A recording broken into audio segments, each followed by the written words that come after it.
Hello, my name is Rosanne Wijnberg and I'm Chief Operating Officer for the new Anglia LEP. I will talk you through 3 slides today, which will give you a snapshot of our income, expenditure and balance sheet positions for the 2020-21 financial year. I'll start with income. New Anglia receives income to support our projects and programs and the LEP's operational activity. The LEP received a total income of 69.7 million for the year. The majority of the LEP's funding comes from the government's Local Growth Fund and the new Getting Building Fund. We also receive funding from the Department for Business, Energy and Industrial Strategy and the European Regional Development Fund, and from our enterprise zones, and this supports other LEP initiatives. The income breakdown can be seen on the slide, and I draw your attention to the following. 35 million of growth deal income. 15.4 million to our new Getting Building Fund. 4.1 million of this income was allocated to the Business Resilience and Recovery Scheme, the new fund established to support businesses in the New Anglia region in their longer-term recovery from the coronavirus pandemic. We also had 8.6 million of other income. This covers a range of LEP programs. Examples include our Enterprise Advisor Network, our Small Grant Scheme, the Cambridge-Norwich Tech Corridor. It also includes income from our enterprise zones.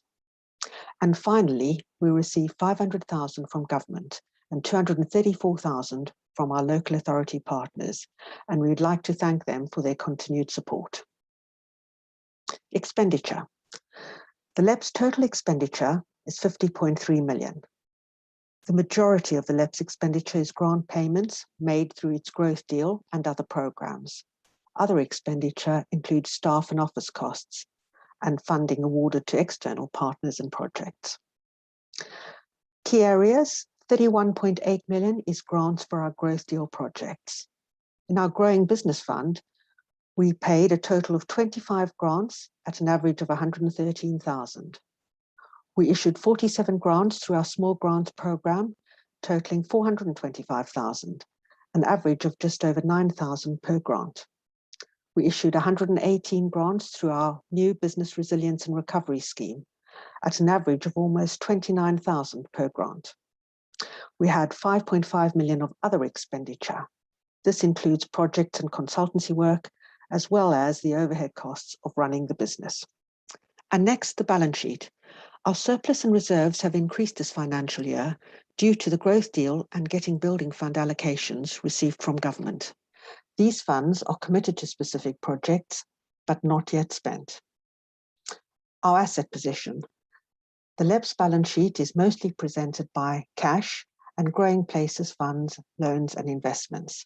Of the 62.9 million, almost 59 million is cash, the majority of which is held by our accountable body, Suffolk County Council. 12.5 million is loans and investments made through our Growing Places Fund programme. Liabilities, we have liabilities of 1.5 million, represented by just over 1 million of creditors and 500,000 of pension liability. Our members' funds total 73.9 million.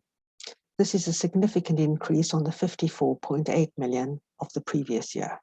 As mentioned, this is due to the receipt of additional government monies during the year and a reduction in spend because of delays on some large infrastructure projects.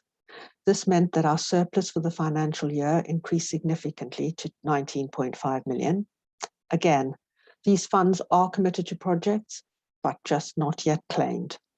And the expectation is for the next year that the LEP will incur a deficit as the projects draw down on the remaining funds.